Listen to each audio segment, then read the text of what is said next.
Hello বন্ধুরা, আপনারা সকলে কেমন আছেন? আশা করি সকলে ভালো আছেন। আমি সুপর্ণা আপনাদের কাছে নিয়ে চলে এসেছি আবার এক নতুন নিউজ। বন্ধুরা, আজকে কিন্তু লক্ষ্মীর ভাণ্ডারের পাশাপাশি আরও এক প্রকল্পের কথাও জানানো হয়েছে মমতা সরকারের তরফ থেকে।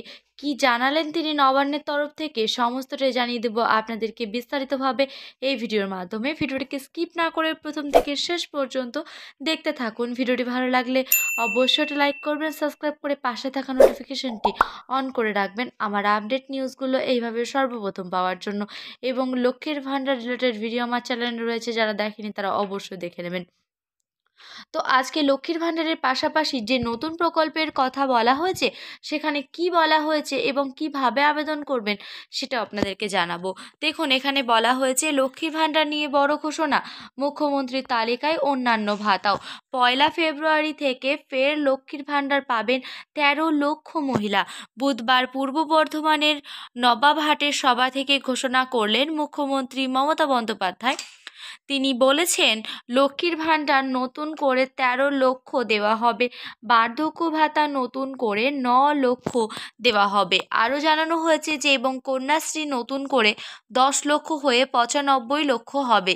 এদিন বর্ধমান প্রশাসনিক সভা থেকে কন্যাশ্রী, রূপশ্রী, লক্ষ্মীর ভাণ্ডার, বার্ধক্য ভাতার মতো প্রকল্পের হাজার হাজার নতুন উপভোক্তা যোগ করার কথা ঘোষণা করেন মুখ্যমন্ত্রী।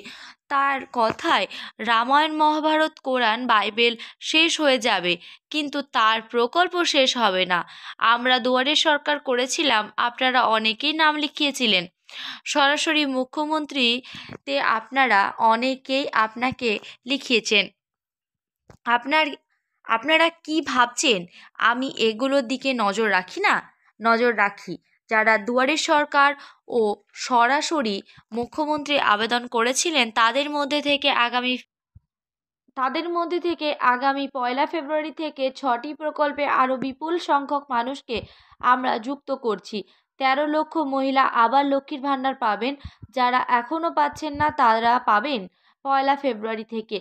কেন্দ্রকে নিশানা করেই মমতা বলেন, বার্ধক্য ভাতার টাকা কেন্দ্রীয় সরকার দেয়নি। 1 ফেব্রুয়ারি থেকে রাজ্য জুড়ে 9 লক্ষ মানুষকে বার্ধক্য ভাতা দিচ্ছি। আরও 1,04,000 মহিলা বিধবা ভাতা পাবেন। আরও 10,000 মানবিক ভাতা পাবেন। কন্যাশ্রী প্রকল্পে আরও 10 লক্ষ সংযুক্ত হবে, অর্থাৎ 85 থেকে 95 লক্ষ। আমি সেঞ্চুরি দেখতে চাই। রূপশ্রী প্রকল্পে আরও 85,000 মহিলা সংযুক্ত হলেন। এদিন বর্ধমানের প্রশাসনিক সভা থেকে 836 কোটি টাকা ব্যয়ে 546টি প্রকল্পের শিলান্যাস করেন মুখ্যমন্ত্রী। 489টি প্রকল্পের উদ্বোধন করেন। জানান, 78 কোটি 95 লক্ষ টাকা খরচ করে 26 কিলোমিটার বর্ধমান আরামবাগ রোডের সংস্কার ও সম্প্রসারের কাজও শুরু হবে। বর্ধমান মেডিকেল কলেজ ও হাসপাতালে ট্রমা কেয়ার সেন্টার শিলান্যাস করলেন। চাচাই গ্রামে 404 কোটি টাকা খরচ করে ছাত্রাবাস তৈরি হতে চলেছে।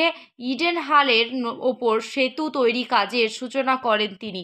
555 কোটি 63 লক্ষ টাকা খরচ করে এই সকল প্রকল্পের কাজ হয়েছে। কাটোয়া মহকুমা হাসপাতালে 100 বেডের কোভিড হাসপাতাল ও সংস্কার হওয়া 390টি রাস্তা উদ্বোধন করলেন মুখ্যমন্ত্রী। বন্ধুরা, আজকে যেটা জানানো হয়েছিল সেটা বিস্তারিতভাবে জানালাম আপনাদেরকে এই ভিডিওর মাধ্যমে। দেখা হচ্ছে নেক্সট কোনো ভিডিওতে। ভালো থাকবেন, সুস্থ থাকবেন। নমস্কার।